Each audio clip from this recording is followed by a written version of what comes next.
예, 오늘 사순절 19번째 되는 날입니다. 오늘은 용서하시는 주님에 대해서 우리가 말씀을 보도록 하겠습니다. 베드로가 예수님께 나와서 죄 용서에 대해서 묻습니다. 당시에 랍비들은 죄 용서에 대해서 가르침을 줄 때 이제 세 번까지는 용서를 하고 네 번째 절대 용서하지 말아라, 이런 가르침을 줬다고 그래요. 그러니까 한 번 용서하고 두 번 용서하고 세 번 용서하고, 그래도 잘못하면 네 번째는 절대 용서하지 말아라. 그러니까 베드로 입장에서 그런 가르침을 랍비들을 했기 때문에 주님께 그 용서에 대해서 물어볼 때 넉넉하게 7번까지 용서해야 됩니까? 이렇게 주님께 여쭤봤습니다. 그때 주님께서 말씀하신 것은 놀랍게도 7번뿐 아니라 7번을 70번. 뭐 계산으로 치면은 490번인데 그거는 그냥 말이 490번이지 언제든지 용서하라는 그런 주님의 가르침입니다. 그래서 그 용서에 대해서 예수님께서 이제 한 가지 비유를 들어서 말씀하실 때 천국이라고, 또 이제 마태는 항상 이 하늘나라 천국에 대해서 말할 때 그것을 이제 악한 종에 대한 비유를 하고 있습니다. 예수님께서 하신 비유는 뭐냐면 종이 주인에게 빚졌는데 10,000달란트를 빚을 졌어요. 한 달란트라는 것은 굉장히 큰 금액이거든요. 그러니까 그 당시에 돈 단위로 계산한다면 한 달란트면 약 6,000데나리온이 되거든요. 그러니까 데나리온은 한 사람의 노동자가 하루 품삯입니다. 하루 동안에 일한 품삯이니까 6,000데나리온이 한 달란트니까 한 달란트는 어마어마한 금액이죠. 그런데 그 종이 주인에게 빚진 것이 10,000달란트입니다. 이게 10,000달란트면은 한 달란트가 한 노동자가 한 20년 정도 일한 거나 마찬가지거든요. 그렇다면 10,000명의 노동자가 한 20만 년 정도 노임을 해야지, 그것을 한 명의 노동자가 20만 년 정도를 일해야지 그 10,000달란트를 갚을 수가 있는 거예요. 그 당시에 한 사람의 노예 값이 한 2,000데나리온 정도가 됐다고 합니다. 그러니까 한 3만 명 정도를 노예를 넘겨야지 그 빚을 갚을 수 있는 어마어마한 금액인 거예요. 10,000달란트는. 그러니까 그런 어마어마한 금액을 빚진 자를 주인이 탕감을 해줬습니다. 굉장히 나이스한 주인이죠. 그 어마어마한 금액을 다 탕감해 줬으니까. 근데 이 종이 나가서 자기에게 빚진 사람이 있는데 그 사람이 얼마를 빚졌냐면 100데나리온이에요. 여러분, 100데나리온이랑 10,000달란트랑 이게 비교가 됩니까? 그런데 이 악한 종은 그 100데나리온 빚진 자를 붙잡아다가 옥에다가 빚을 갚으라고 하고 그것을 용서해주지 못하고 옥에다가 가둬버렸어요.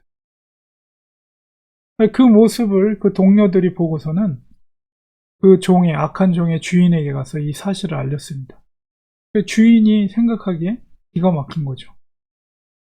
그래서 그 악한 종을 불러다가 너가 빌어서 너의 빚진 10,000달란트를 다 탕감해 주는데 너는 그 얼마 안 되는 금액의 돈을 탕감해 주지 않고 그를 옥에다가 집어넣냐 하면서 다시 그 빚을 탕감했던 것을 다시 갚도록 하고 그를 옥졸들에게 넘겨주는 이 비유를 통해서 천국이 마치 이런 것 같다고 그랬어요. 뭐야, 어마어마한 큰 탕감을 받았는데 자기에게 조그만 손해된 것에 대해서 절대로 탕감해주지 않는 그런 모습. 그 뭐냐면 자기가 받는 거에 익숙해 있지만 자기가 용서해 주는 것은 익숙하지 않은 그런 어리석은 종을 비유하고 있는 것이죠.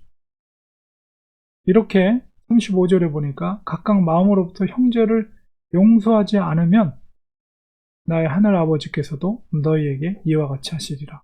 이렇게 말씀하고 있습니다. 우리가 예수님의 이 가르침을 생각할 때 천국의 원리는 무엇입니까? 용서하는 겁니다.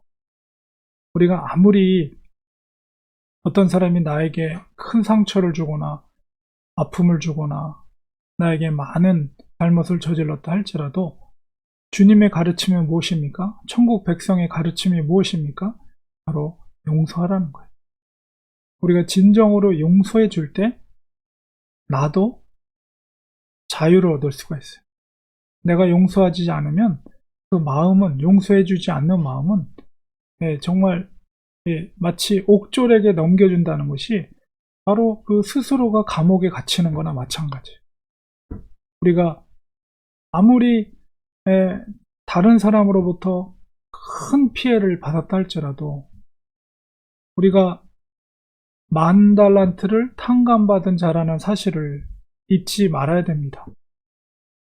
무엇입니까? 그것이 바로 하나님께서 독생자 그리스도를 이 땅에 보내주셔서 우리가 짊어져야 될 죄의 문제를 예수님께서 감당하시고 우리의 죄를 용서해 주신 거예요. 생명을 대신 살려주신 거예요. 이게 바로 10,000달란트를 탕감해 준 것과 마찬가지입니다.